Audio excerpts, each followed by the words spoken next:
Maya nĩ matigari ma nyumba ya Margaret Karungari mwena wa Kerwa gĩcigo-inĩ kĩa ũmbunge kĩa Kikuyu kaunti-ini ya Kiambu.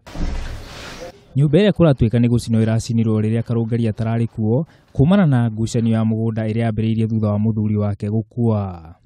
Neighbors wakaja tukajaribu kupoesha moto, haukupoa. Ndio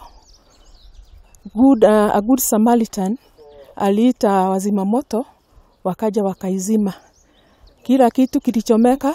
Ũrĩa mariganĩtie akiuga mugunda ũcio nĩ wake, ũndũ ũrĩa wacũngĩrĩirie Karungari gũthiĩ rũhonge-inĩ rwa migunda nĩgetha ngucanio ya mĩhaka ĩninwo. Sasa nikaita wazee waje waone vile iko.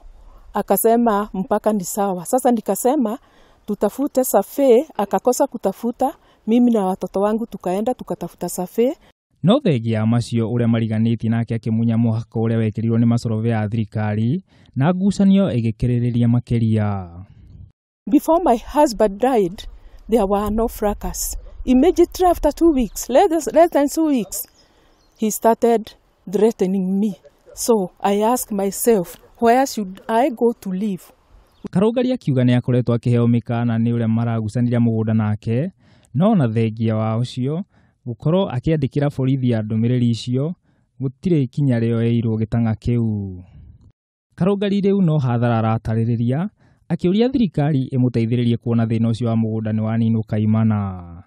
Handũ-inĩ ha Kameme TV, rĩakwa nĩ Kĩmathi wa Maina.